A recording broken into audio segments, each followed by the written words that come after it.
नमस्कार जंटी में स्वागत आपका। मैं हूं योगेंद्र। आप देख रहे हैं खास खबर। खास खबर में हम बात करेंगे कर्नाटक चुनाव की। कर्नाटक चुनाव पे सबकी निगाहें टिकी हुई हैं और निश्चित रूप से राजनीतिक दलों की तो इस वक्त सांसें भी फूलती नजर आ रही हैं कि होगा क्या। और न केवल राजनीतिक दल, राजनीतिक उन पंडितों की भी जिन्होंने फोरकास्ट कर दिया है और जो वास्तव में सियासी हलकों में अपनी जानकारी रखते हैं। तो एक जिज्ञासा होती है हर किसी की कि होगा क्या।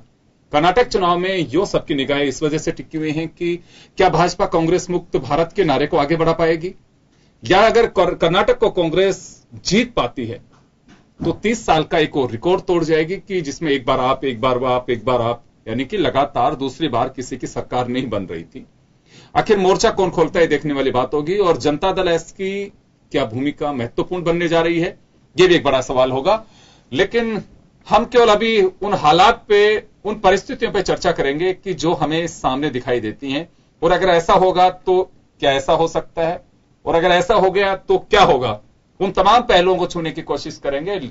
हकीकत में तो जब रिजल्ट सामने आएंगे तभी कुछ कह पाएंगे, लेकिन फिलहाल तो हम उन परिस्थितियों को लेकर के चर्चा करेंगे। आप हमारा आज का एजेंडा देखिए और उसके बाद हमारे साथ पैनलिस्ट जुड़ेंगे। हमारे साथ राजस्थान प्रदेश कांग्रेस की सेक्रेटरी संगीता गर्ग हमारे साथ हैं, भाजपा नेत्री शील धवाई जी हमारे साथ हैं, वरिष्ठ पत्रकार श्याम सुंदर शर्मा हमारे साथ हैं।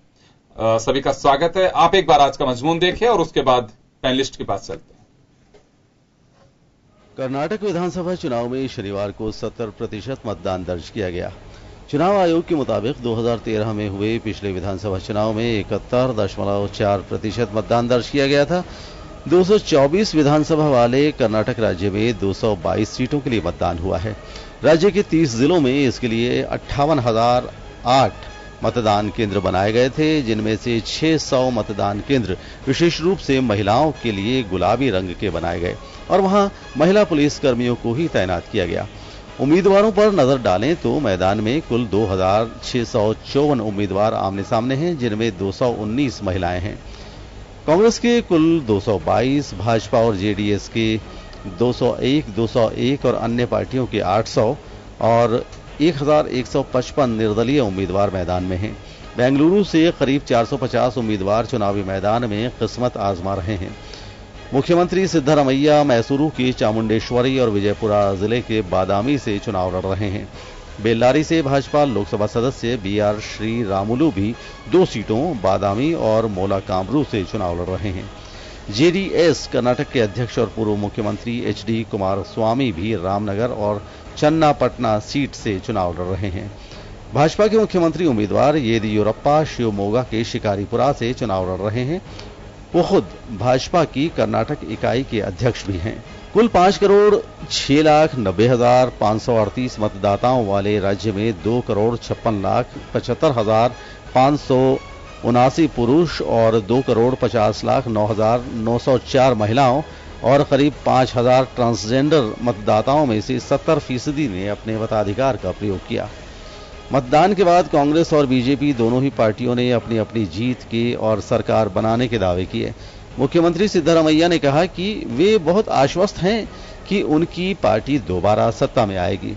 कांग्रेस 120 सीटें जीतेगी, जबकि राज्य में विपक्षी पार्टी भारतीय जनता पार्टी के सीएम पद के उम्मीदवार बीएस येदियुरप्पा ने सबसे पहले वोट करने के बाद कहा कि भाजपा 140 से 150 तक सीटें जीतेगी और वे प्रधानमंत्री नरेंद्र मोदी को अपने शपथ ग्रहण समारोह में बुलाएंगे। हालांकि इस बार चुनाव प्रचार के दौरान आरोप प्रत्यारोपों में राजनेताओं ने जिस तरह की भाषा का इस्तेमाल किया वो भी काफी चर्चा का विषय रहा। सिद्धरामैया ने तो मतदान करने के बाद भी येदियुरप्पा पर तंज कसते हुए उन्हें और भाजपा नेताओं को मानसिक विक्षिप्त तक कह डाला। कर्नाटक चुनाव नतीजों से पहले सट्टे बाजार में हलचल बढ़ गई है। सटोरिये भारतीय जनता पार्टी की जीत पर बड़ा दांव लगा रहे हैं। हालांकि सट्टा बाजार में ये भी अंदेशा है कि राज्य में बहुमत किसी भी पार्टी को नहीं मिलेगा, लेकिन सरकार बनाने के लिए बीजेपी को तीसरे दल की मदद लेनी होगी। ये तीसरा दल जेडीएस हो सकता है। ऐसे में निर्णायक भूमिका जेडीएस की ही होगी, लेकिन वो किसके साथ जाएगी ये भी देखना दिलचस्प होगा। तो चले, आपने देखा सबकी निगाहें टिकी हुई है कि बीजेपी बाजी मारती है या फिर कांग्रेस वापसी करेगी या फिर जनता दल है, इसकी सबसे महत्वपूर्ण भूमिका कही जा सकती है। यहां क्या होता है, अगर हम एग्जिट पोल पे अगर यकीन करें तो वहां त्रिशंकु विधानसभा बनती नजर आती है। ऐसे में जनता दल है इसकी महत्वपूर्ण भूमिका हो सकती है या लॉटरी उन निर्दलीय विधायकों के हाथ में होगी जो अगर जीत के आते हैं तो। खैर, लेकिन हकीकत तभी सामने आएगी जब पूरे परिणाम सामने आ जाएंगे। नौसेरा शेख भी अपने 224 कैंडिडेट्स के माध्यम से एक नई बाजी खेल रही हैं, हीरा व्यवसायी हैं और 224 कैंडिडेट उतारे हैं। हालांकि महिला सशक्तिकरण संगठन के नाम से उन्होंने अपनी पार्टी बनाई है और वो उसी के जरिए चुनाव लड़ रही हैं, उन्होंने लड़ा है। पर किसके समीकरण बिगाड़ सकते हैं, क्या होगा, ये देखने वाली बात होगी। सबकी निगाहें उन पे भी टिकी होंगी कि आखिर उन्होंने 224 प्रत्याशी उतारे हैं तो क्या मुस्लिम मतदाताओं को खींचने के लिए या फिर कुछ समीकरण बिगाड़ने के लिए या फिर अपने स्टेब्लिश करने के लिए उन्होंने कुछ किया है। खैर चले, लेकिन फिलहाल तो जो चर्चा का विषय है वो त्रिकोणीय है कि जनता दल एस अगर त्रिशंकु विधानसभा बनती है, जीत के आते हैं प्रत्याशी, तो उनकी महत्वपूर्ण भूमिका होगी। कांग्रेस जीत के आती है तो सिद्धरामैया को मुख्यमंत्री बनाया जा सकता है, बशर्ते कि वो विधानसभा सीट जीत करके आ सके। हालांकि वो बादामी और दूसरी सीट चांदुमेश्वरी दोनों जगह से अपना भाग्य आजमाया उन्होंने और देखना होगा, क्योंकि ये सवाल इस नाते आ रहा है कि चाहे हिमाचल प्रदेश हो या फिर उत्तराखंड हो, मुख्यमंत्री के दावेदार धराशायी भी हुए हैं, चुनाव हार भी गए हैं। तो ऐसे में सिद्धरामैया की जगह अगर कांग्रेस के पास बहुमत होता है तो मुख्यमंत्री बनेगा कौन? ऐसे में किसी दलित कार्ड पे कांग्रेस दाव खेल सकती है। जैसे मैंने पहले भी कहा कि परिस्थितियों को लेकर के हम चर्चा करेंगे कि ऐसा होता है तो क्या ऐसा हो सकता है। दूसरी तरफ येदियुरप्पा बीजेपी का फेस उन्होंने बनाया है और 2008 से 13 के दरमियान उन्होंने सरकार भी बनाई। बीजेपी अभी तक पश्चिम में अगर कहें तो कर्नाटक में एक ही बार सरकार बना पाई है 2008 से 13 का जो कार्यकाल रहा है उसी के अंदर, लेकिन मजबूती के साथ में वह ताल ठोक रही है। और भाजपा का कहना है कि कांग्रेस मुक्त भारत का जो हमारा एक अभियान चल रहा है उसमें एक कड़ी यह भी होगी कि हम कर्नाटक से कांग्रेस को साफ कर देंगे। चलिए, हमारे साथ शीलदाबाई जी भी जुड़ गई हैं। संगीता जी, आपके पास आना चाहूंगा मैं, कितनी आश्वस्त है कांग्रेस की कर्नाटक की बाजी मारने में? देखिए योगेंद्र जी, भारतीय जनता पार्टी के जो झूठे वादे थे और खोखले दावे और फरेबी जुमले, इन सबको न केवल कर्नाटक की जनता अपितु देश की जनता ने समझ लिया और जान चुकी है कि भारतीय जनता पार्टी कथनी और करनी में फर्क है। पिछले 4 साल का कार्यकाल पूरे देश की जनता ये कहें कि कुशासन को भुगत रही है, तो उसका परिणाम ये रहेगा कि कर्नाटक में पूर्ण बहुमत की कांग्रेस की सरकार बनेगी। मोदी जी एक तरफ तो कहते हैं कि ना खाऊंगा ना खाने दूंगा, दूसरी तरफ येदियुरप्पा और ये जो रेड्डी बंधु हैं इन्हीं को आप अपने साथ मिला लेते हैं। तो किस तरह की आप दावे करते हैं, ये समस्त जनता को आप भली भांति परिचित हो गई। संगीता जी, एक छोटा सा सवाल है मेरा आपसे यहाँ पे। आपने कहा कि खोखले दावे, जुमलेबाजी और ये सब, जहां तक हम लोग समझ पाते हैं कि विधानसभा चुनाव में इसमें कोई संदेह नहीं है, अगर एक ही विचारधारा की केंद्र में सरकार होती है तो लोग जवाब मांगते हैं। और ये बात भी सही है कि 2014 में इलेक्शन थोड़ा डिफरेंट था। 84-85 का जो इलेक्शन राजीव गांधी, इंदिरा गांधी की हत्या के बाद में बने थे, वो एक वेव थी। और ये चुनाव थोड़ा सा अलग था कि हर कोई मोदी को देखना चाहता था, उनका कार्यकाल देखना चाहता था। तो ये तो सही है कि अपेक्षाएं बढ़ गई हैं, लेकिन विधानसभा चुनाव में ज्यादातर जो चीजें स्टैंड करती हैं वो करती हैं आपके स्टेट गवर्नमेंट की, कि आपकी राज्य सरकार कैसी है, कौन है, किस पार्टी की है, उन्होंने काम किया कि नहीं किया। तो वहां तो जवाब आपकी पार्टी सरकार को देना होगा। देखिए योगेंद्र जी, भारतीय जनता पार्टी ने जिस तरीके से कहा कि कांग्रेस मुक्त भारत बनाना चाहती है, तो ये एक वो सपना है जो मुंगेरी लाल के हसीन सपने जिसको हम कहते हैं कि वो जो हकीकत में तब्दीली नहीं होता, ये वो सपना है। तो कभी भी देश की जनता के दिलो दिमाग और हृदय में कांग्रेस रची बसी पड़ी है, उसको बाहर निकालना। आपको सपने लग रहा है कि मुंगेरी लाल के जैसे सपने देख रहे हैं? निश्चित दवाई जी को मैं एक बार बता देता हूं कि सपने तो नहीं देख रहे हैं आप लोग कर्नाटक में? देखिए, सपने देखना बहुत अच्छी बात है, जब सपने देखेंगे तभी आप हकीकत में परिणति कर पाएंगे। हमने सपने देखे, जितने भी जो राज्यों में जिस तरह से हमारा रथ चला, हमने यूपी का कर लीजिए, उसका आप महाराष्ट्र का कर लीजिए, गुजरात कर लीजिए, राजस्थान कर लीजिए, और जिस तरह से हमने 21 राज्यों में कही है, हमने जो भगवा फहराया है, तो ये सपने ही तो थे जो हकीकत में बदले। और आज भी जो कर्नाटक में जो हम ये बात कर रही है, जो हम सपने देख रहे हैं, वो हकीकत में परिणत होने जा रहे हैं।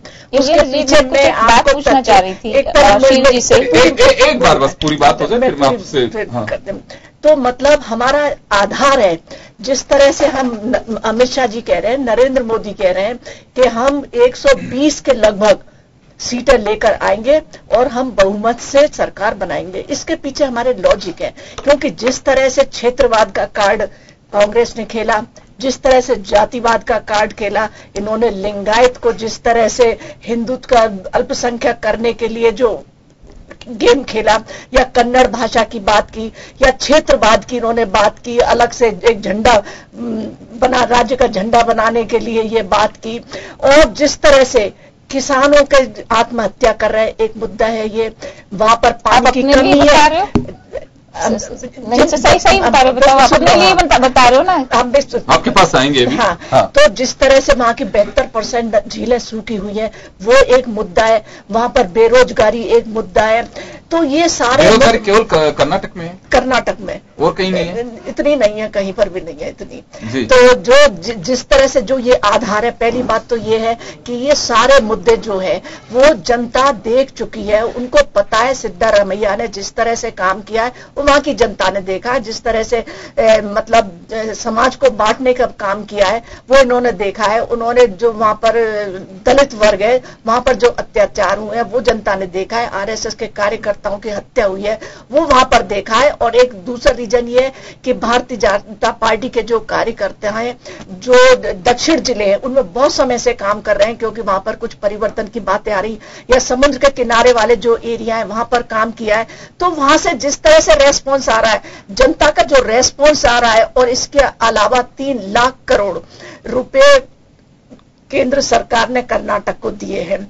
और दिए कब हैं? वो तो अभी आप लोगों ने काफी अनाउंस किए हैं वहां पे। नहीं देते रहे ना सरकार के लिए। सिद्धारमैया का तो सीधा इस चुनाव में आरोप था कि सौतेला व्यवहार किया गया है कर्नाटक के साथ। देखिए बिल्कुल गलत बात है ये। नहीं, मेरा सवाल इस वजह से है कि ये इलेक्शन से पहले जैसे बिहार में एक बड़ा दाव खेला गया था मोदी जी की तरफ से, और बोली भी लगाई गई थी कि इतने करोड़ इतने करोड़ इतने करोड़। तो सवाल भी अक्सर पूछा जाता है कि वे बिहार को कितना हमारी सरकार आएगी तो हम की जो बात है।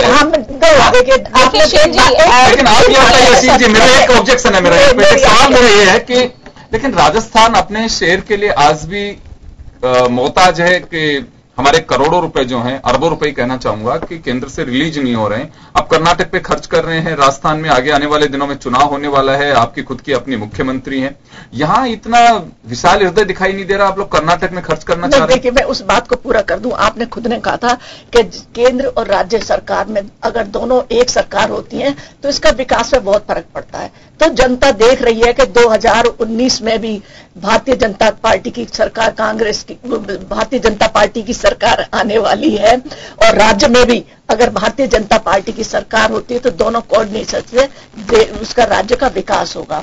और दूसरी बात ये, आपने खुद ने ये बात मान ली ना कि भाई सौतेला व्यवहार किया था, बीजेपी की सरकार हो तो जनता की सोच, जनता ने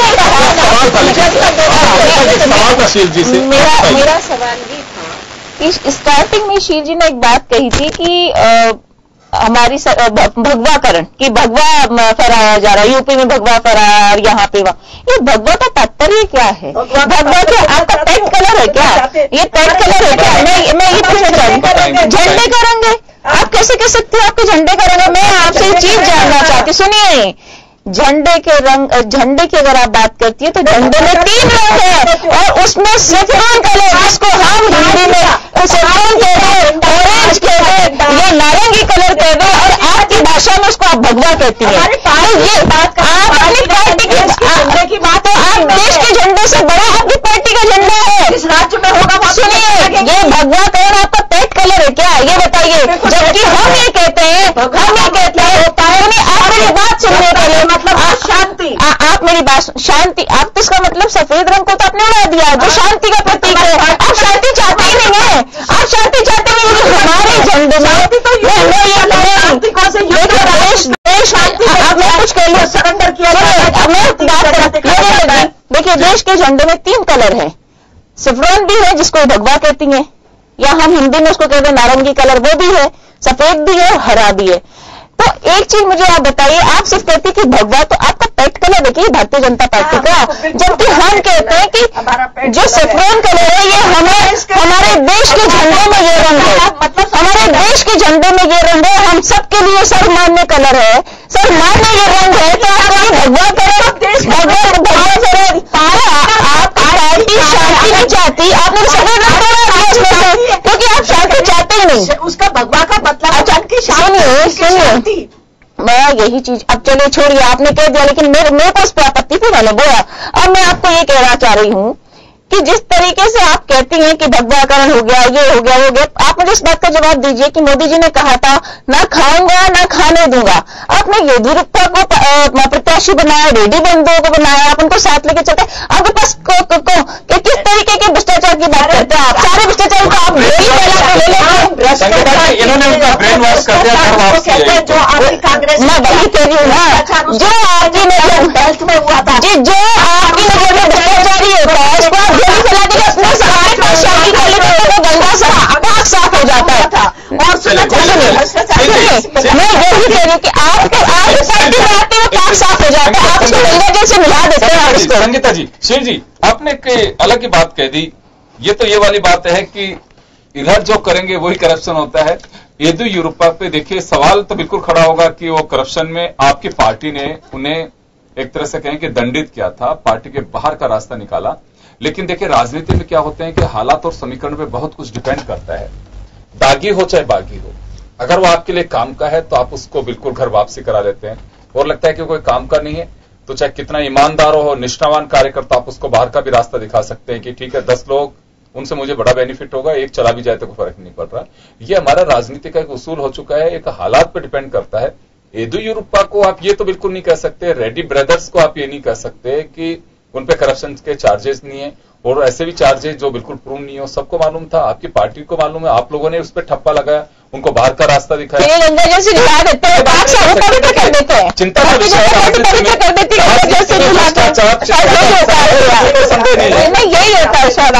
देखिए राजनीति में चिंता का विषय भ्रष्टाचार। लेकिन आप लोग एक दूसरे पे कीचड़ ना उछालें कि बिल्कुल आपके यहाँ जो हो रहा है वो करप्शन है, हमारे जो हो रहा है वो तो बिल्कुल एक ट्रस्ट चल रहा है, वो ऐसा नहीं हो सकता। ये एक चैरिटी शो नहीं है, जो करप्शन कर रहा है वो कर रहा है, बिल्कुल उसको प्रमोट करने की आवश्यकता नहीं है। लेकिन जब राजनीतिक दल चाहते यही है कि हमारी नैयायिक यही पार लगा सकता है तो फिर तो उसका कोई इलाज नहीं है, क्योंकि कर्नाटक चुनाव में येदियुरप्पा का आपको बड़ा सहारा दिखाई दे रहा है इसमें कि येदियुरप्पा हमारा फेस हो, और ये पार्टी का अपना इंटरनल मैटर है कि वो किस पे दाव खेल रही है।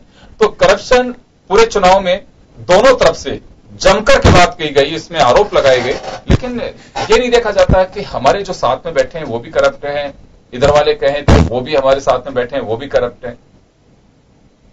नहीं देखिए, जहां तक करप्शन की बात है, करप्ट जो आप येदियुरप्पा के लिए कह रहे हैं, रेड्डी बंधुओं की बात कर जो कर रहे हैं, वो उनको क्लीन चिट मिल चुकी है। अच्छा, आपने भारतीय जनता पार्टी ने दे दी? हाँ, भारतीय जनता पार्टी ने दे दी, क्योंकि वो जब अपने में शामिल करते हैं तो वो क्लीन हो जाते हैं, हो चुके। हाँ। और दूसरी बात क्या पूछ रहे थे आप? करप्शन मेरा मेजर इश्यू था कि करप्शन को दोनों ओर से जमकर के बुलाने की कोशिश की गई, लेकिन दोनों ही तरफ है। देखिए, इनके कांग्रेस में हो सकता है, हमारे यहाँ पर कोई करप्शन नहीं है। जब भी किसी पर चार्ज लगा है तो उसके खिलाफ हमारी भारतीय जनता पार्टी ने उसके खिलाफ कार्रवाई की है। व्यापक घोटाले के आरोपी शिवराज सिंह जी को आप क्लीन चिट दे देते हैं, यहाँ पर वसुंधरा जी को आप क्लीन चिट दे देते हैं, ललित गेट घोटाले में आप क्लीन चिट दे देते हैं। कोई नहीं, जब कोर्ट पूरी जांच संवैधानिक संस्थाओं का जब आप दुरुपयोग करेंगे या राजनीतिक देश में उनको काम मिलेंगे तो निश्चित रूप से ऐसे परिणाम आएंगे। और देखिए, मैं जब योगेंद्र जी, मैं जो आपको कह रही थी कि देश की जनता ने इस बात को देखा कि हमारा देश एक है, एक था, अखंड था, लेकिन जहां देश की एकता और अखंडता पर सवालिया निशान लगते हैं, लोकतंत्र को पर कुठाराघात किया जाता है, या उसको ये कहा जाए कि लोकतंत्र को खत्म करने की जब बात आती है, तो देश की जनता ने इस बात को अच्छे से समझा है कि यहां एक मात्र भारतीय जनता पार्टी नहीं, एक व्यक्ति विशेष इस देश को चलाने की कोशिश कर रहा है। और जिस तरह की तानाशाही जो बरती जा रही है, वो वादे भी जनता भूली नहीं है। सुनिए, वो देश की जनता भूली नहीं है जब ये कहा जा रहा था कि पेट्रोल डीजल की मार अब मोदी सरकार पूछना चाहती है कि कहां पेट्रोल डीजल कहां पर आपने पेट्रोल डीजल की रेट मुख्यमंत्री नहीं बनेंगे, वो प्रधानमंत्री बनेंगे। हाँ, वो मुख्यमंत्री नहीं प्रधानमंत्री बनेंगे। निर्णय ले रहे हैं उनको, आपके यहाँ तो आपकी पार्टी में है ही कहा। सुनिए, हमारे यहाँ तो बाकायदा चुनाव प्रक्रिया होती है, चुनाव प्रक्रिया होती है। आपके यहाँ नागपुर से फैसले नहीं होते जिस तरीके से नागपुर से फैसला हो गया कि नितिन गडकरी जी प्रेसिडेंट बनेंगे। कांग्रेस में बाकायदा चुनाव प्रक्रिया पूरी होती है, नागपुर से फैसले नहीं होते। जिस तरीके से है ना, नागपुर से फैसला हो गया नितिन गडकरी जी प्रेसिडेंट बनेंगे, वो बन गए। इसी तरीके से हमारे यहाँ चुनावी प्रक्रिया पूरी होती है पार्टी में पूरा सबकी। जिस तरीके से लोकतंत्र पर पिछले 4 सालों में जिस तरीके से प्रहार हुआ है, उसको तोड़ने की, मरोड़ने की, संविधान को तोड़ने मरोड़ने की कोशिशें कर रही है पूरे देश की जनता ने देखा है। गुजरात में भी राहुल जी ने मोदी जी को नाटक करवा दिए, तो यहाँ पर भी वही स्थिति हुई कि उनको अपने दौरे बढ़ाने पड़े कर्नाटक में। श्याम सुंदर शर्मा जी हमारे साथ में जुड़े हैं। मैं एक बात जानना चाहूंगा श्याम जी, सबकी निगाहें चुनाव परिणाम पे टिकी हुई है, क्या माना जाए एग्जिट पोल जो रुझान दिए हैं वो स्टैंड कर पाएंगे?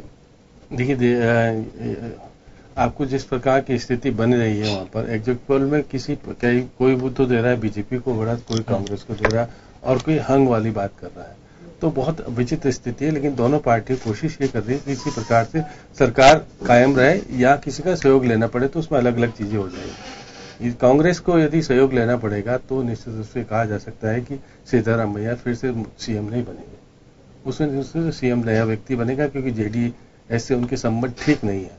ऐसी स्थिति में उनको हो सकता है कि खड़गरे जो हैं, इनके जो लोकसभा में जो प्रतिपक्ष के नेता हैं, वो पार्टी के लीडर हैं, पार्टी के नेता, उनको यहाँ सीएम प्रोजेक्ट किया जा सकता है अगर इस स्थिति में हुआ तो। और ये भी हो सकता है कि दोनों पार्टियों में कभी 6 महीने इनको 6 महीने इनको 6 महीने उनको, इस तरह का भी कोई संबंध भी बन सकता है, कोई अलग चीजें बन रही है।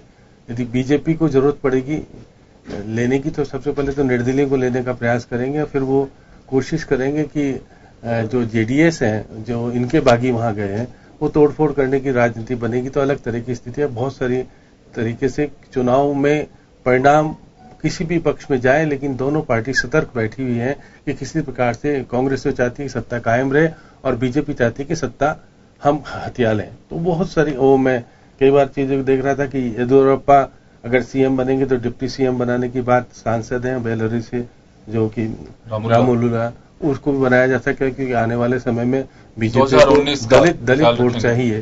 तो ये सारी बातें कि 2019 का चुनाव बीजेपी के लिए महत्वपूर्ण है, इसलिए वो किसी भी गठजोड़ में पीछे नहीं रहेंगे और सरकार अपनी बने, इस प्रकार से वो गठबंधन करने में भी अभी से तैयारी शुरू कर दी है। वहां पर बाकायदा डेरे डाल दिए गए हैं और कोशिश की जा रही है कि किसी भी तरह से अपने नाराज हुए लोग जो चुनाव लड़े हैं उनको भी पटाया जा रहा है कि अगर वो जीतते हैं, जो जीतने वाले हैं उनको कोशिश करेंगे कि इसी प्रकार से वो अपने पक्ष में रह जाए और सरकार इनकी बने, क्योंकि सरकार की स्थिति बनने के लिए तो बड़ी विचित्र स्थिति, क्योंकि 222 में चुनाव हुआ है और बीजेपी के पास पहले 40 सीटें थी और इनके पास 122 थी।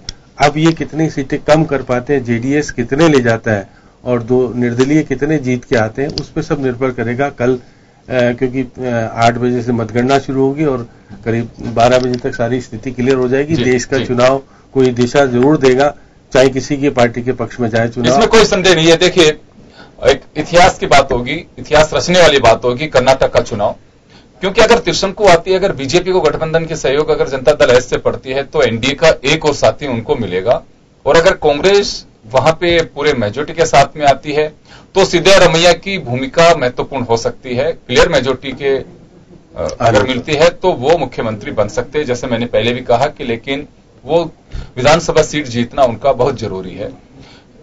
अगर यहां पे अगर कोई पोजीशन ऐसी बनती है कि जनता दल एस उनके साथ में जा सकती है, तो यूपीए को एक नया साथी मिल सकता है, क्योंकि यहां पे एनडीए और यूपीए एक महत्वपूर्ण भूमिका में राजनीति में अभी स्टैंड कर रहे हैं। एक छोटे से ब्रेक के लिए रुकेंगे, ब्रेक के बाद हम जल्द लौटते हैं इस मुद्दे पर।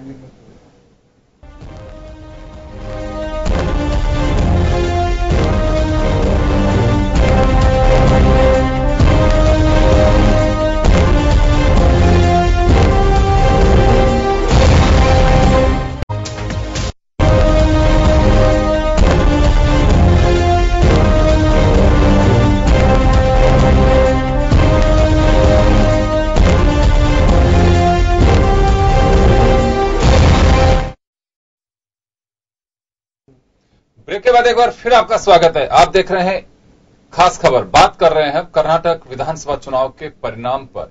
मैं ब्रेक से पहले श्याम सुंदर जी के पास में था, वापस जाना चाहूंगा। श्याम जी, ये चुनाव बहुत कुछ कहते हैं और 2019 की एक तस्वीर भी काफी हद तक ये चुनाव तय करेंगे। अगर कांग्रेस जीतती है तो कांग्रेस एक बहुत उत्साहित तरीके से सामने आएगी, क्योंकि गुजरात में कड़ी टक्कर के बाद में एक नॉर्थ ईस्ट में कोई बहुत ज्यादा रेस्पॉन्ड नहीं दे पाई, लेकिन कर्नाटक काफी महत्वपूर्ण है कांग्रेस के लिए। 224 विधानसभा सीट है, बीजेपी के लिए भी जरूरी है कि एक ही बार साउथ के अंदर वहां पे एक सरकार बना पाई है, तो कर्नाटक उनके लिए बहुत जरूरी है। वहां बड़ी टीम है और अगर इसमें किसी भी तरह के त्रिशंकु बनने की जैसे एक एग्जिट पोल दे रहे हैं, तो दोनों के साथ ही जनता दल एस का क्या रुझान रहेगा, वो किंग मेकर की भूमिका में होगा। तो यहां ये मान के चल सकते हैं कि सब कुछ सहज तो दिखाई नहीं दे रहा, कुछ स्थितियां बदल सकती हैं। योगेंद्र जी, ये बात सही है। जिस प्रकार के परिणाम की जो एग्जिट पोल को अगर अध्ययन किया जाए तो हो सकता हो कि त्रिशंकु आए, लेकिन जेडीएस की कितनी सीटें आएगी ये निर्भर करेगा। अगर सीटें अधिक 30 से अधिक सीटें ले जाता है जेडीएस, तो निश्चित रूप से किंग मेकर के रूप में आएगा और हो सकता हो कि उनके मुख्यमंत्री की दावेदारी भी शुरू हो जाए फिर उनकी तरफ से कि हमको मुख्यमंत्री बनाओ तो हम आपके साथ आएंगे। और ये भी हो सकता है कि अगर बड़ी पार्टी के रूप में जेडीएस आ जाता है तो बाहर से कांग्रेस और बीजेपी दोनों भी कोई सा दे सकता है, तो वो एक दूसरे को रोकने की बड़ी कोशिश की जाएगी यहाँ पे कि एक बार के लिए इनको रोका जाना चाहिए, ये भी स्थिति बन सकती है। देखिए, अगर ये होगी तो फिर वहां पे एचडी कुमार स्वामी को मुख्यमंत्री प्रोजेक्ट किया जा सकता है जेडीएस की तरफ से। तो बहुत संभावना अलग अलग तरह की, लेकिन ये बात सही है कि कर्नाटक का चुनाव आने वाले समय में हमारे 4 राज्यों के चुनाव होने वाले और उसके बाद 2019 में जो लोकसभा के चुनाव होंगे उसको दिशा देने वाला होगा। कांग्रेस अगर जीतती है तो उसको गठबंधन का अच्छा सुविधा मिलेगी, आगे जाके गठबंधन करने के लिए हर एक तैयार हो जाएगा उसके साथ कि हम आगे लोकसभा के चुनाव में आ सकते हैं। इसलिए अगर कांग्रेस हारती है तो फिर उसकी स्थिति और कमजोर हो जाएगी, बीजेपी फिर हावी होकर के, जैसे प्रधानमंत्री जी गए थे जनकपुर से अयोध्या तक का मामला फिर शुरू हो जाएगा। फिर कहेंगे देखिए मैं तो गया था वहां पर मनसा मांगने, मेरी मुराद पूरी होगी, मैं अयोध्या तक जाऊंगा। तो ये सारी बातें सामने आएगी। कल का चुनाव परिणाम बहुत हद तक इस देश की दिशा तय करेगा कि कौन आगे सर्वाइव करेगा राजनीति में और कौन नहीं करेगा। क्या राहुल गांधी प्रधानमंत्री के रूप में जो प्रोजेक्ट कर रहे हैं अपने आप को कि कांग्रेस सत्ता में आई तो प्रधानमंत्री भी बनेंगे, अगर वो चुनाव जीत जाते हैं तो निश्चित रूप से फिर मोदी को चुनौती देने की स्थिति में आ जाएंगे। नहीं तो फिर वो प्रधानमंत्री कहने लायक हो कहेंगे प्रत्याशी तो बनेंगे लेकिन जीत नहीं पाएंगे। ये एक ठप्पा कल लगेगा। चलिए, कर्नाटक के चुनाव निश्चित रूप से कांग्रेस के लिए काफी महत्वपूर्ण इस मायने में भी है कि गुजरात में 99 जब सीट जीती, 100-150 का जो दावा कर रही थी बीजेपी, तो उसके बाद से कांग्रेस बेशक सरकार नहीं बना पाई हो वहां, लेकिन काफी उत्साहित कांग्रेस का कार्यकर्ता है कि हमने कड़ा मुकाबला किया और एक बहुत ही कम डिफरेंस हम लोगों के बीच में रहा है। अगर कांग्रेस कर्नाटक जीत जाती है तो निश्चित रूप से 2019 के लिए कांग्रेस एनर्जेटिक होगी और मोदी सरकार काफी अंडर प्रेशर काम करने के लिए मजबूर होना पड़ेगा। बीजेपी को विचार करना पड़ेगा कि हम लगातार ये बातें कह रहे हैं कि पूरे देश की तस्वीर बदल दी, हमने बहुत सारे काम किए हैं, लेकिन उसके बावजूद भी मतदाता हमसे जुड़ क्यों नहीं रहा है, ये देखने वाली बात होगी। चलिए, अमित पुनिया हमारे साथ में जुड़े हैं, कांग्रेस के नेता हैं। अमित, आपसे जानना चाहूंगा मैं कि आपके साथ ही कुछ देर पहले हमसे जब जुड़ी हुई थी, दावा किया जा रहा है कांग्रेस की तरफ से कि हम बाजी मारेंगे यहाँ पे, लेकिन सिद्धरमैया का भी काफी विरोध इस मायने में है कि उन्होंने कई चीजों में डिसीजन जो किया वो काफी विलंब किया। दलितों को लेकर के भी ये कहा जा रहा है कि उनके प्रति बहुत ज्यादा रुझान नहीं रहा। तो कुछ ऐसी चीजें हैं जो पार्टी के लिए मुश्किल भरी पूरा एक जो ये सफर रहा उसमें मुश्किलें पैदा करने वाली थी। तो ऐसे में कैसे हम दावा कर सकते हैं कि बिल्कुल सरकार वापसी में आ रही है? नहीं, ये दावा देखो परिस्थितियों के ऊपर है। कांग्रेस की वर्तमान में सरकार है और इतना अच्छा सुशासन कांग्रेस ने वहां पे दिया है, जिसकी बदौलत वहां की जनता आज के दिन कांग्रेस को नंबर 1 स्थिति पे रख रही है। आप खुद देख रहे हैं और एग्जिट पोल भी, अधिकतर एग्जिट पोल भी कांग्रेस को अच्छा स्थान दे रहे हैं। तो ये हमारे लिए एक जीत का आगाज नहीं है इस चीज के अंदर, आप बताएं। वरना अमूमन क्या होता है, हर राजनीतिक दल जो सत्ता में रहता है वो एंटी इनकम्बेंसी की बात कह करके अपने आप को कहीं ना कहीं बचाने की कोशिश करता है। लेकिन हमारी वहां सरकार है, सरकार होने के बावजूद इतना अच्छा काम हमारी कांग्रेस की सरकार ने वहां किया है, कर्नाटक के अंदर इतना अच्छा सुशासन दिया है, जिसकी बदौलत हम दोबारा वहां पे अच्छे बहुमत से आ रहे हैं। चलिए, सुशासन का दावा किया जा रहा है और केंद्र सरकार अपनी ताल ठोक रही है कि भाजपा के नेतृत्व में जिन राज्यों में सरकार बनी है वहां देखिए काम किस तरह से किया है। नरेंद्र मोदी देश को काफी आगे लेकर के जा रहे हैं, जो 70 साल में कुछ नहीं हुआ। इस तरह के कुछ दावे बीजेपी की ओर से वहां किए गए हैं। तो बीजेपी ने इसी को बड़ा आधार बनाया है वोट मांगने के लिए और येदियुरप्पा को एक चेहरा बना करके रखा कि विकास का दूसरा नाम येदियुरप्पा है। खैर चलिए, कुछ जो भी स्थितियां हैं वो वेट करना पड़ेगा। हमें जो रुझान सामने आएंगे हम आप तक पहुंचाएंगे।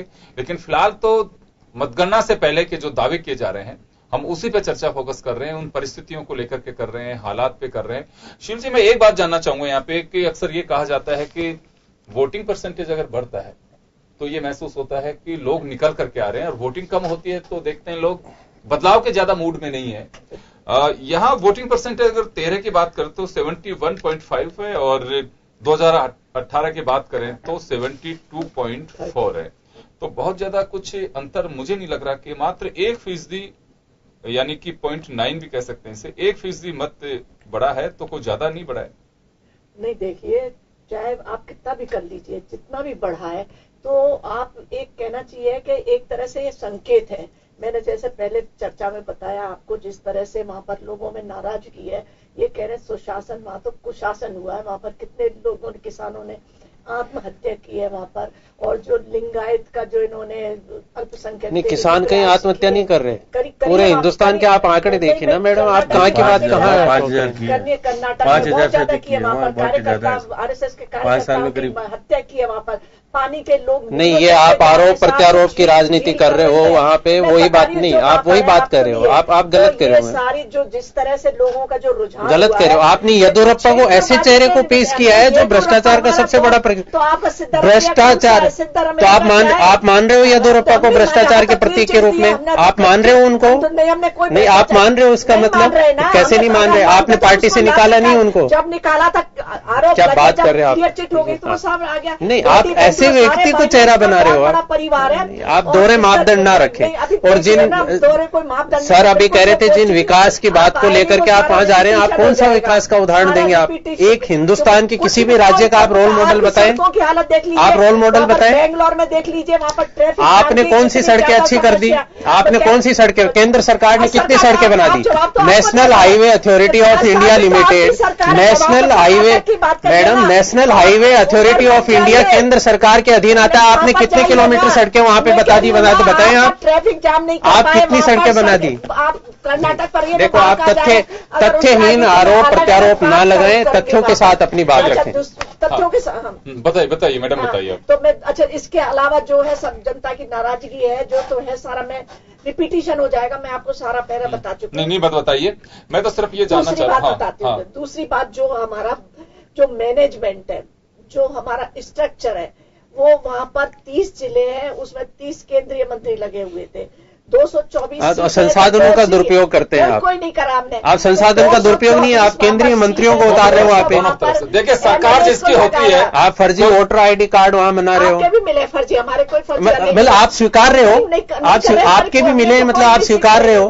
नहीं, आप जो बीजेपी पे लगा रहे हैं आपके मिले। खैर चले, कोई नहीं, वो तो राजेश्वरी नगर उसका इलेक्शन पोस्टपोन कर दिया गया है, वो तो जब मतदान होगा तब देखेंगे।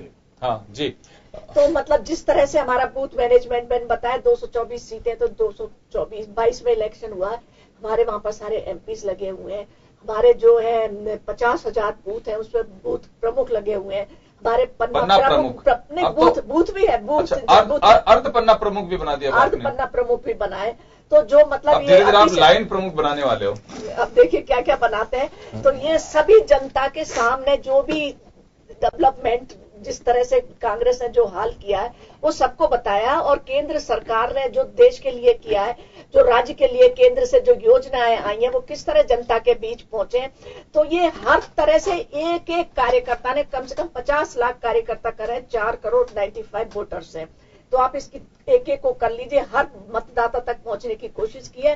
तो हमारे बूथ मैनेजमेंट जिस तरह से कार्यकर्ताओं ने काम किया, जिस तरह से लगन से किया, फिर आपको जिस डोज से किया है, उन्होंने देखिए अमित शाह को क्यों अपने निर्धारित लक्ष्य को कम करना पड़ा, 150 130। मेरा भी सवाल है ये, बीजेपी थोड़ी लड़खड़ाती नजर आई है चुनाव के अंदर। 2-3 चीजें मैं बताना चाहूंगा कि खैर हालांकि देखिए ये आप लोगों का अपना एक विचार है कि आप कहां रोड शो करते हैं, कहां सभाएं करते हैं। 2 बातें सामने आई। एक तो नरेंद्र मोदी को सभाएं जितनी करनी थी उनकी संख्या में काफी इजाफा किया, उनको 21 सभाएं करनी पड़ी। पहले यह था कि 209 विधानसभा सीट को कवर करेंगे, लेकिन अब 224 को कवर करना पड़ा। दूसरा, मुद्दों से हम भटक गए वहां पे।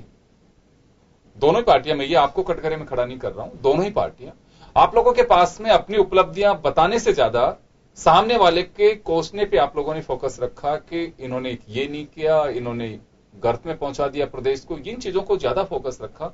होना तो ये चाहिए था, क्योंकि कभी भी कोई प्रोडक्ट जो बेचता है वो दूसरे के प्रोडक्ट की चर्चा नहीं करता है, अपने प्रोडक्ट की चर्चा करता है। क्योंकि अगर उसको भरोसा होता है कि मेरी आइसक्रीम या मेरा ऑयल या मेरा सोप, शैम्पू जो भी है मैं बेच रहा हूं, मैं मेरी की चर्चा करूं। लेकिन आप लोगों ने दूसरों की कमियों पर ज्यादा ध्यान दिया बजाय अपने मुद्दों के, कि हाँ हमने ये किया है, हम ताल ठोक के कह सकते। तो मुझे ऐसा लगता है कि दोनों तरफ से धरातल पे पांव मजबूत नहीं थे। और जैसे आपकी मैं जिक्र कर रहा हूं, ये मेरा सवाल अमित से भी होगा, आपसे मैं जो जिक्र कर रहा हूं कि नरेंद्र मोदी साहब की सभाएं बढ़ा दी, आप लोगों ने जो टारगेट लेकर के चल रहे थे कि इतनी सीटें हम जीतेंगे, उनको कम किया कि चलिए कैसे भी कर, यहां पे ये स्थितियां ऐसी दिखती हैं कि कैसे करके हमारी सरकार बननी चाहिए। तो पांव जो है वो आप लोगों के हिलते नजर आ रहे थे। तो कैसे दावा कर सकते हैं कि हम सरकार बना रहे हैं? मैंने बताया ना, बिल्कुल बहुत मजबूती से नरेंद्र मोदी जी भी, अमित शाह जी भी, जिनके जो दौरे हुए, जिस तरह से कार्यकर्ता लगे पूर्ण विश्वास के साथ, और जिस तरह से आपने देखा कि रैलियों में जिस तरह से भीड़ उमड़ कर आई, जिस तरह से समर्थन जनता ने दिया, उससे देखकर हमें आत्मविश्वास पैदा हुआ। और उसी आत्मविश्वास के दम पर और लोगों के मूड को जान करके आज जितने भी 5-6 चैनल बता रहे हैं, इसको बीजेपी को बढ़त बता रहे हैं, लेकिन फिर भी ये कह रहे हैं त्रिशंकु, और जिस तरह की संभावना व्यक्त की जा रही है, ऐसा कुछ होने वाला नहीं है। 120 से 130 सीटें भारतीय जनता पार्टी लेकर आ रही है, और निश्चित तौर पर भारतीय जनता पार्टी की वहां पर सरकार बनेगी। चले अमित जी, आपकी सरकार वहां स्टेट में है। देखिए राज्य सरकार का काफी बड़ा रोल होता है, सरकार उन्हें चलानी होती है। केंद्र सरकारों को तो अब ज्यादा तवज्जो मिलने लग गया है कि क्योंकि पॉलिटिशियंस जब अपनी महत्वाकांक्षा बढ़ाने लग गए कि चेहरा हमारा ही होना चाहिए। कहा भी ये जाता है कि और ये चुनाव पिछले कुछ समय से हमें लग रहा है कि नरेंद्र मोदी बनाम राहुल गांधी बनता जा रहा है। सिद्धारमैया या येदियुरप्पा साइड में हो गए, फ्रंट पे दोनों ने लड़ाई लड़ी है, और दिखता भी है एक दूसरे पे निशाना साधा। वहां के लोकल पब्लिक के क्या इश्यूज हैं वो बहुत कम वहां पे स्पीचेस में नजर आया है। तो आपके पास भी अगर गिनाने का कुछ होता तो कह सकते थे राहुल गांधी की देखिए सिद्धारमैया जी हैं, विकास का दूसरा नाम है, और आप लोग इन्हीं को देख लीजिए, हमने काम क्या किया, ये आपका फैसला कब क्या करना है। लेकिन नहीं, आप लोगों ने अपने काम से ज्यादा नरेंद्र मोदी जी के जो कथित आप जुमले बता रहे हैं या फिर उनके अनाउंसमेंट्स जो किए हैं, उन्होंने जो वादे किए हैं, आप लोगों का तो उन पे ध्यान रहा पूरा? नहीं, ऐसा नहीं है, बिल्कुल आप गलत कह रहे हैं। हमने जवाब दिया, सारे देखें लाइव वीडियो, हमने जवाब दिया। उन्होंने जो दुष्प्रचार किया, वो जो प्रोपेगेंडा लेके चल रहे हैं जिस तरीके की, उन बातों का हमने जवाब दिया है, उनका हमने जवाब दिया है। हमने हमारी वहां जो बात टिकी है, आज ये देखें हम रेस में हैं, हम लड़ाई में हम जीत के ऊपर हैं और जीत के दावे किए जा रहे हैं और एग्जिट पोल दावे कर रहे हैं। अगर वो काम नहीं किया होता सरकार ने अगर काम नहीं किया होता तो कहां से आते नजर आ रहे थे कांग्रेस के पूरे चुनाव के दरमियान अगर हम बात करें? नहीं, आप ये देखें कहीं कोई पांव हिलते नजर नहीं आ रहे थे, मजबूती से खड़े थे। नहीं, समझौता करते हैं तो हम हटने के लिए नहीं, कहाँ कहा, कैसे कहा, आप कहाँ की बात नहीं, कहाँ की बात कर रहे हैं? बिल्कुल मजबूती, मुख्यमंत्री होगा तो मैं छोड़ सकता हूँ मजबूती वो एक अमित सुशील जी, लेकिन ये जो बयान आया है सिद्धरमैया का, वो ऐसे वक्त आया है कि जिससे चुनाव रिजल्ट पे कोई फर्क नहीं पड़ने वाला। अभी कोई मोटिवेट नहीं होगा आपका मतदाता, तो चल जाता ऐसे टाइम पे अगर आना भी होता है तो मुझे लगता है कि उसका चुनाव परिणाम पे कोई असर नहीं हो सकता। एक पार्टी का इंटरनल अगर कुछ लग रहा हो कि उनको कुछ कहा गया है कि एक ट्रैक हम ये भी चुन सकते हैं, तो आभास हो रहा है वो पहले से अपना बड़कपन दिखाने के लिए। देखो, चुनाव सारा मुद्दों के ऊपर लड़ा गया, कांग्रेस के द्वारा मुद्दों से पे चुनाव लड़ा गया। आपने जो संसाधनों का दुरुपयोग किया, जेडीएस से ये निकाले गए, आपने खुद ने अभी कहा आपके 24 केंद्रीय मंत्री वहां स्टेट पे थे, वो क्या कर रहे थे? आप जो पन्ना प्रमुख की बात कर रहे थे, वो पन्ना प्रमुख कौन से पन्ना चल रहे थे और कौन से नोट चल रहे थे वो सबको पता है। आप धन बल से, आप बाहुबल से, आप जोड़ तोड़ की नीति से, आप कहां से विश्व का बड़ा आपका सामने आया? आपने सोशल मीडिया के ऊपर क्या किया था? आपने उसके बाद में अपनी खुद की वो पोस्ट हटाई थी। आप जो आप उसमें जो आंकड़े आप जो लोगों को दिखा रहे हैं वही आंकड़े आप सोशल मीडिया में भी दिखा रहे हैं। आप उस मुद्दे पे नहीं जाएं। आप कर्नाटक की बात करें, कर्नाटक में आपने खुद ने स्वीकार किया है, आपके 24 केंद्रीय मंत्री आप कह रहे हैं वहां बैठे हैं, वो क्या कर रहे थे? सत्ता का दुरुपयोग नहीं कर रहे थे वो? क्या बात कर रहे हैं? नहीं है ये, देखिए कोई नई बात नहीं है। बाई इलेक्शन होते हैं या नहीं, ये सत्ता का दुरुपयोग है। केंद्र सरकार के जो मंत्री होते हैं या सांसद होते हैं उन्हें हर पार्टी बैठाती आई है। जो केंद्र में होता है कोशिश ये करता है, या राज्य सरकार होती है कि हम हमारे बूते पे हमारे संसाधनों को हम जितना उपयोग कर सकते हैं वो करें। यहां एक मैं श्याम जी आपसे मेरा सवाल होगा कि सोनिया जी को भी सभा करनी पड़ी यहाँ पे, ये इसका कुछ बेनिफिट मिलेगा सोनिया जी? क्योंकि उत्तर प्रदेश एक कांग्रेस के लिए महत्वपूर्ण था, गुजरात महत्वपूर्ण था, लेकिन सोनिया गांधी वहां पे नहीं गई। इसमें 2 साल से वो काफी कटी हुई थी, लेकिन अब वो मुझे लग रहा है कि जब कांग्रेस की स्थिति में थोड़ा सा कुछ स्थिति खराब होने लगी तो निश्चित रूप से सोनिया गांधी को जाना पड़ा। एक भावुक दाव कहा जा सकता है इसको कि बीमार सोनिया गांधी भी वहां पे पहुंची, क्योंकि उनका नाता सीधे तौर पर कर्नाटक से सीधा रहा है, क्योंकि उन्होंने चुनाव जीता। तो ऐसी स्थिति में वो ये जिताने का प्रयास करी थी कि मैं आपकी हूं और अब मैं बीमार होने के बाद भी आपके पास आई हूं, हमारी पार्टी को फिर से सत्ता में लाई। वो कहने की कोशिश की, जिससे कि चुनाव में एक जिस तरह से कार्यकर्ताओं में निराशा की भावना हो रही हो तो उसमें उत्सुकता आ जाए। लास्ट दौर में उन्होंने कोशिश की, कुछ सभाएं भी की और जाने का प्रयास भी किया, लेकिन यहाँ सही बात है, सिद्धरमैया की स्थिति जो पहले थी वो लास्ट में देखने को नहीं मिली। उन्होंने कुछ निर्णय लास्ट में किए, जैसे हमारे यहाँ अशोक गहलोत ने बाद में निर्णय किए, तो उसी प्रकार से उन्होंने कुछ निर्णय बाद में किए, उसका लाभ बीजेपी को मिल रहा है, कांग्रेस को नहीं मिल पाया इतना। अब वो जिस प्रकार से लिंगायत की बात कर रहे थे, लिंगायत में जो स्थिति बनी तो उसके बाद येदियुरप्पा को बीजेपी लाने का क्यों लाई? इसका कारण है कि 14 जिले में करीब 96 विधानसभा क्षेत्र है जहां पर कि लिंगायत का प्रभाव है और येदियुरप्पा करीब 102 सीट पे लिंगायत का काफी प्रभाव। तो ऐसी स्थिति में इसलिए येदियुरप्पा को लाना पड़ा। येदियुरप्पा तो क्योंकि भाजपा को छोड़ करके उन्होंने तो कर्नाटक विकास पार्टी बनाई थी और नाराज थे, लेकिन क्योंकि अब पार्टी को किसी प्रकार से दक्षिणी क्षेत्र में अपने आप को स्थापित करना है बीजेपी को, क्योंकि एक जगह है दूसरी जगह और मिल जाती है, तो निश्चित क्योंकि आने वाला 2019 का लोकसभा का चुनाव इससे प्रभावित होगा निश्चित रूप से। अगर कांग्रेस जीतती है तो उसको गठबंधन के रास्ते खुलेंगे अच्छे, और अगर कांग्रेस हारती है तो उसके गठबंधन के जो रास्ते नए खुलने वाले हैं वो बंद हो जाएंगे, कोई जाना पसंद नहीं करेगा। राहुल गांधी का नेतृत्व तो किसी को पसंद नहीं आएगा फिर, क्योंकि उनको जब आप हार ही रहे हो तो हमको कहाँ आपके साथ जाना है, हमको जीतने वाले के साथ जाना है। तो निश्चित रूप से प्रधानमंत्री भी इस चुनाव को इसलिए अधिक से अधिक, दोनों कभी भी देखेगा कि पहले राज्यों के चुनाव होते थे तो राष्ट्रीय अध्यक्ष और प्रधानमंत्री इतने ज्यादा इन्वॉल्व नहीं होते थे, लेकिन ये चुनाव ऐसा था जहां पर कि दोनों ही पार्टी के राष्ट्रीय अध्यक्ष और प्रधानमंत्री दोनों के दोनों पूरी तरीके से ना केवल यहाँ पे मैं ये देख रहा हूं कि जब से भाजपा शासन में आई है उसके बाद से थोड़ा सा ट्रेंड बदला है। ये बिहार का चुनाव का सामना करना पड़ा हो तो अमित शाह को काफी वहां पे मोर्चा संभाले रहे, खुद नरेंद्र मोदी वहां पे काफी गए। उत्तर प्रदेश का चुनाव देख लीजिए, गुजरात का चुनाव देख लीजिए, या फिर महाराष्ट्र का चुनाव देख लीजिए, और अभी आपने कर्नाटक का देखा, हिमाचल का देख लीजिए, कर्नाटक का देख लीजिए। निश्चित रूप से अमित शाह अपनी पूरी मॉनिटरिंग हाथ में रखते हैं और इस चुनाव को दोनों तरफ से ही, क्योंकि जब एक तरफ से ये लगता है कि नरेंद्र मोदी एक फेस है, तो निश्चित रूप से सामने अगर वहां पे कोई स्थानीय पार्टी है तो वो अपना तरीके से मुकाबला करती हैं, या फिर अगर कांग्रेस है तो राहुल गांधी को लेके जाते हैं। जैसे ही मैंने कहा कि राहुल गांधी बनाम नरेंद्र मोदी चुनाव कर दिया जाता है, जिसके पीछे का मूल जो मोटिव होता है वो यही होता है। पहले ऐसा नहीं होता था, लोकल जो कार्यकर्ता है उनके हाथ में कमान होती थी, वो अपने तरीके से सभाएं चलाते थे। ये गेस्ट अपीयरेंस में सीनियर लीडर्स आते थे कि आपको कोई सभा संबोधित करनी है, आप सीधे वहां जाइए। मॉनिटरिंग जरूर रखते थे कि वहां से एक प्रभारी बना करके भेज दिया जाता था कि आप देखिए चुनाव की क्या स्थिति है, कैसे चल रहा है। खैर चलिए श्याम जी, लिंगायत का क्या बेनिफिट मिल सकता है इस बार कांग्रेस को? कुछ लगता है कि लिंगायत समुदाय को अल्पसंख्यक का जो दर्जा दिए जाने की बात कह रही है कांग्रेस, अपने पाले से बोल केंद्र के पाले में फेंक दिया, लेकिन उससे बहुत ज्यादा कोई रिएक्शन नहीं आया। 102 सीट को प्रभावित करेंगे लिंगायत, और येदियुरप्पा लिंगायत समाज से ताल्लुक रखते हैं। मठों की राजनीति या मठों की भूमिका इस चुनाव में देखी जा सकती है, ऐसा भी कहा जा रहा है। तो ओवरऑल हम देखें तो लिंगायतों का जो प्रभाव रहेगा वो किस तरह से देखते हैं आप? कहां स्टैंड कर सकता है कांग्रेस, बीजेपी?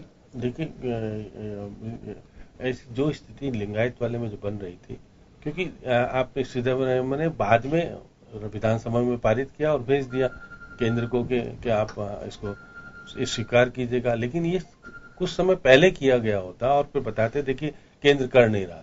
तो अब केंद्र ने किया नहीं, केंद्र ने कोशिश ये की कि किसी प्रकार से लिंगायत को कहने का प्रयास किया कि हम येदियुरप्पा को आपके पास भेज रहे हैं, क्योंकि आपका है व्यक्ति। हाँ, तो और आपके इससे मान पाएंगे क्योंकि लिंगायतों की मांग है ये कि हमें अल्पसंख्यक का दर्जा दिया जाना चाहिए। तो इसका कोई बेनिफिट मिलेगा आपको लगता है कांग्रेस का? क्योंकि येदियुरप्पा सामने लिंगायत समाज से जो ताल्लुक रखते हैं वो सामने एक फेस बना करके भाजपा ने उन्हें उतारा है। योगेंद्र जी, क्योंकि वो निश्चित रूप से येदियुरप्पा आए तो फिर श्रेय किसको देंगे? वो अगर येदियुरप्पा मुख्यमंत्री बनते हैं तो कहेंगे देखिए अब ये कह रहे हैं इसलिए हम इनको आरक्षण की देने की बात कर रहे हैं, पहले नहीं करेंगे। क्योंकि पहले करते थे सिद्धारमैया, निश्चित रूप से हो जाते कि उनका प्रस्ताव पास कर लिया, इसलिए इस प्रस्ताव को पारित करने की बात भी नहीं हुई। इसलिए नहीं हुई कि वो केंद्र सरकार ने बना के रखा कि येदियुरप्पा को मुख्यमंत्री बनाओ तो हम तुम्हारी मांग को पूरी करेंगे। ये बातें वहां सीधे रूप से कही गई है। तो लिंगायतों का प्रेशर काफी दोनों ही पार्टियों के अंदर है, उसका। और मुस्लिम जो दूसरे वाले हैं वो जेडीएस के साथ हैं, तो बड़ा अलग तरह का माहौल बना हुआ है। छोटा सा सवाल, नौशेरा शेख की भूमिका कुछ रह सकती है? क्योंकि 224 सीट पे 80 महिलाओं को और बाकियों को उन्होंने मैदान में उतारा है। देखिए,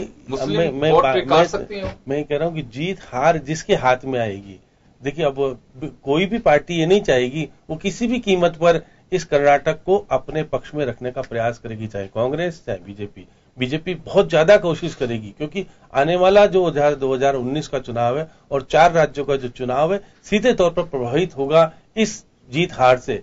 अगर जीत हार में मोदी फेल हो जाते हैं अपने गणित में और अमित शाह फेल हो जाते हैं, निश्चित रूप से आने वाला 2019 का बहुत बड़ी चुनौती उनके सामने राहुल गांधी खड़ी कर देंगे। इसलिए राहुल गांधी किसी भी कीमत पे जीते नहीं। यहाँ पर हारेंगे कौन? मोदी हारेंगे या राहुल गांधी हारेंगे? आपने सही फरमाया, कोई दूसरा नहीं हारेगा। दोनों नेताओं के लिए, राहुल गांधी के लिए खासकर ये कैरियर का एक टर्निंग पॉइंट है उनका, क्योंकि राष्ट्रीय अध्यक्ष बनने के बाद ये चुनाव है और चुनाव में अगर राहुल गांधी पार पटक देते हैं, ले जाते हैं इसको जीत की ओर, जिता करके ले जाते हैं, तो निश्चित रूप से ताल ठोक के कहा जाएगा कि राहुल गांधी के नेतृत्व में चुनाव लड़ने के साथ में कर्नाटक को हमने फतह किया है। और अगर हार जाते हैं तो बहुत सारी चीजें सामने आएंगी, राहुल गांधी पे सवाल भी उठ सकते हैं। लेकिन पार्टी का एक इंटरनल डेमोक्रेटिक सिस्टम ऐसा बना हुआ है कि गांधी परिवार के खिलाफ जनरली आवाज नहीं उठती है। और अगर जिता ले जाते तो इसमें कोई संदेह नहीं कि राहुल गांधी के बाद तो आवाज उठ सकती है रविंद्र जी, क्योंकि हार के बाद तो लोग कहेंगे कि अब आपको क्यों स्वीकार करें, आपको हमने पहले स्वीकार करके रखा, आप हार ही हार रहे हैं। वो एक बगावत होगी, मुझे ऐसा लगता है कि राहुल गांधी को 22 से अधिक चुनाव हारे हैं। अगर ये देखिए, गुजरात में उन्होंने अपना करिश्मा दिखाया, बीजेपी को 99 के चक्कर में पटका। अब कर्नाटक में यदि वो करिश्मा उनका होता है तो देश में एक बहुत अलग तरह की कांग्रेस में दम आएगा, कांग्रेस के कार्यकर्ता में उत्साह आ जाएगा। नहीं तो उत्साह की स्थिति खराब हो जाएगी। यहाँ राजस्थान में जीतने की बात जो बार बार कर रहे हैं पायलट, नहीं जीत नहीं सर, यहाँ पे भी जीते हैं। देखो आप ऐसे नहीं कह सकते, उन्हीं चुनाव परिणामों पे नहीं जा सकते। नहीं, मैं कह रहा हूँ गुजरात का परिणाम आपने स्वीकार किया है, यहाँ पे भी बाई इलेक्शन कर्नाटक वाला चुनाव बहुत बड़ी स्थिति पैदा देश की राजनीति की बहुत आने वाले हवा तय करेगा, इसमें कोई संदेह नहीं। देखिए बीजेपी के भरोसा और विश्वास जिस राज्य में चुनाव होते हैं उसके परिणाम जब आएंगे उसी पे रखना चाहिए। लेकिन अगर कोई राजनीतिक दल चुनाव जीत करके जाता है तो उसके कार्यकर्ताओं में एक उत्साह का संचार होता है, और अगर आप हार जाते हैं तो निश्चित रूप से आपके कार्यकर्ता जो है वो डिमोरलाइज होते हैं, उनका मनोबल टूटता है। तो इसी नाते से चुनाव को देखा जाता है, और अब पिछले कुछ समय से इन चीजों को साथ में जोड़ करके देखे जाने लगा है कि फलानी जगह हमने फतह किया। पहले ये नहीं होते थे कि एक राज्य में अगर कहीं जीत गए तो पटाखे फूट रहे हैं, त्रिपुरा में जीते तो देखिए पूरे देश बिल्कुल कि पटाखे फोड़ रहे हो, या फिर पूरे देश भर में उसका जश्न मनाया जाता है। ये एक नरेंद्र मोदी अमित शाह की अपनी एक स्ट्रेटेजी है। मूर्तियां तोड़ी जाती जीत के आती है तो सभी प्रदेश कार्यालयों पे, जिला मुख्यालयों पे इस तरह का जश्न मनाया जाना चाहिए, ताकि 2019 तक ये जोश कार्यकर्ता का बना रहे, ताकि हम मकसद में कामयाब हो सके। लेकिन काउंटर राजनीतिक दल फिर उसी तरह से करते हैं।